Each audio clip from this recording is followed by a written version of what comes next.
Hi, boys and girls.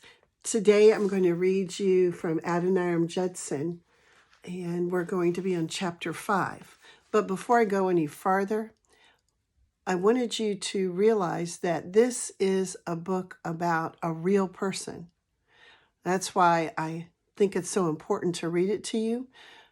He was just an ordinary person, just like you or me, but he listened to what God had planned for his life. And God asked him to do a great big job, to leave his home and his family and go far across the ocean to a different country to tell those people about Jesus Christ. And it was not easy for him to do as you hear his life, but he kept going forward, doing what he thought God was asking him to do.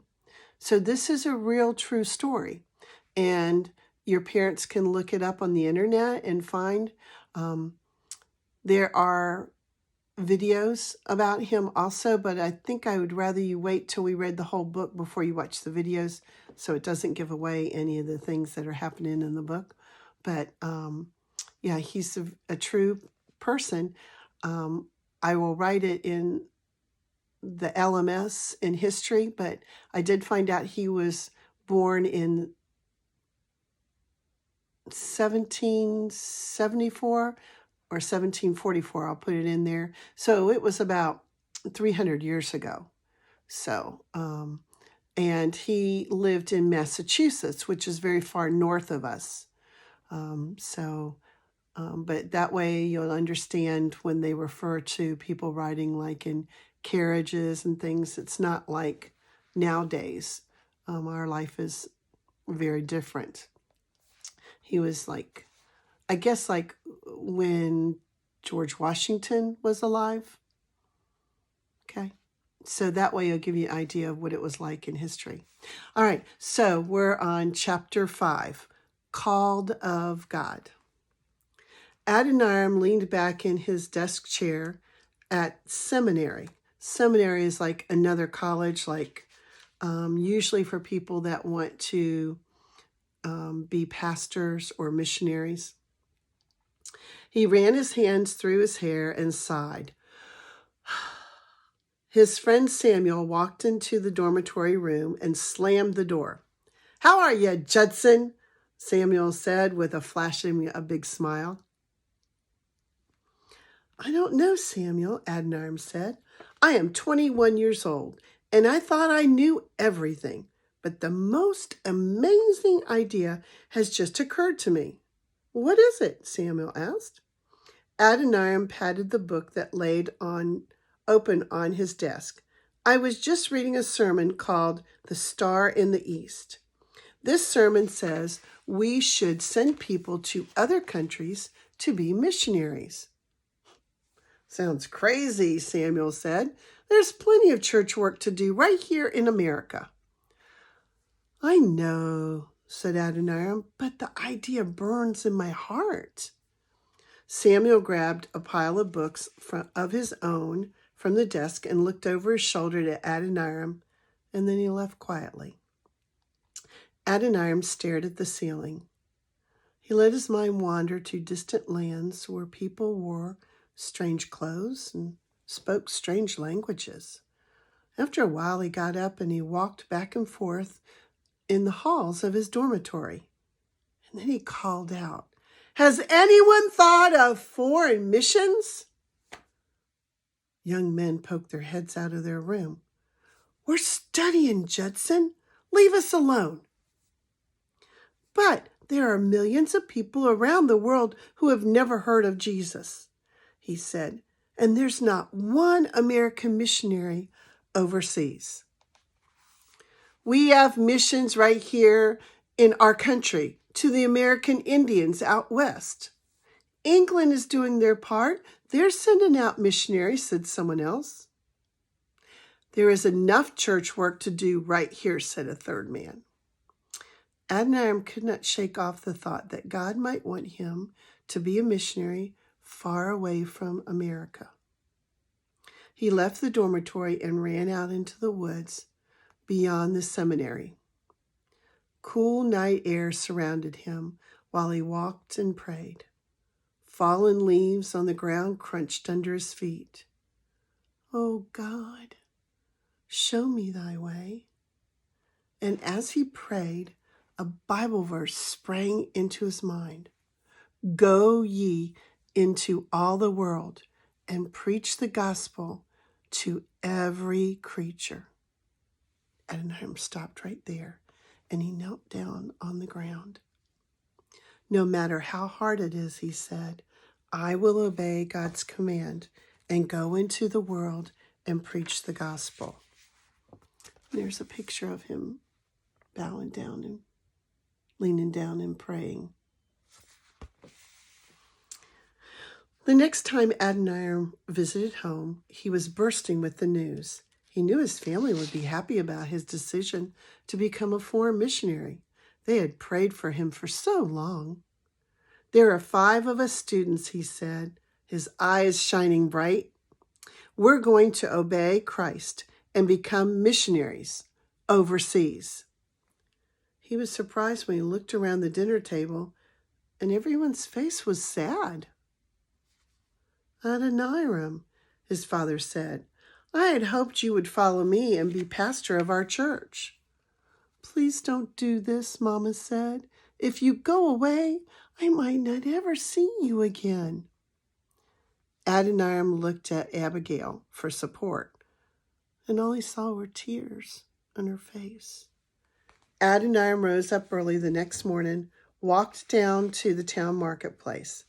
He walked among the sellers and looked at familiar faces and saw all the familiar buildings. He knew it was going to be hard to leave America. I am going to become a missionary, he said to the bread seller. Maybe in India, I expect. The man laughed out loud.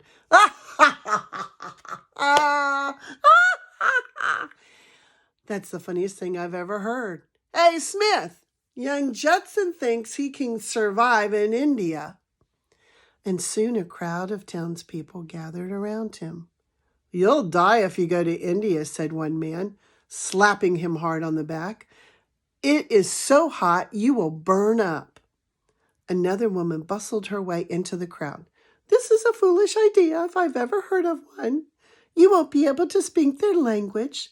They'll never understand anything you say. Adoniram eased his way out of the crowd. Some shouted after him that he was crazy and that it would never work, that God didn't intend for Americans to live in other places. He put his hands in his pockets and started for home. I know this is God's will for me, he said out loud. When he arrived home, his family stared at him. There's a letter for you, his father said.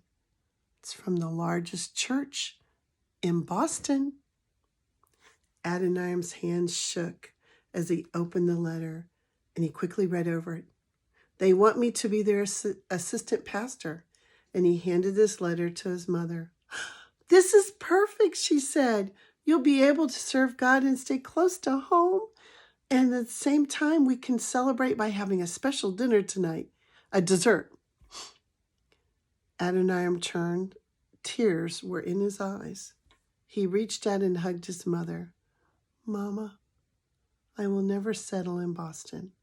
I have much farther than that to go. His father looked at him and said, Are you certain, son? Are you sure? Are you sure you must go to a foreign land to preach, to be a missionary? I am certain that this is God's plan for me, Father.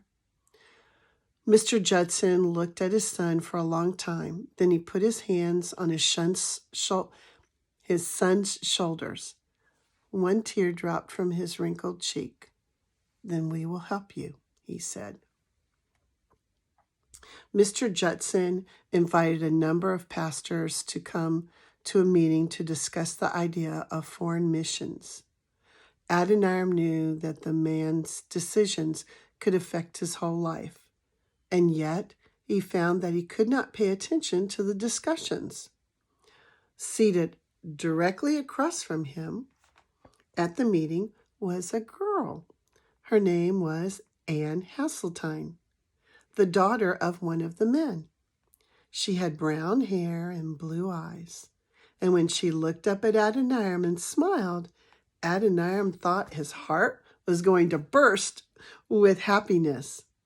"Adoniram," his dad said, "Mr. Hasseltine asked you a question." Oh, yes, sir. Sorry. I was daydreaming."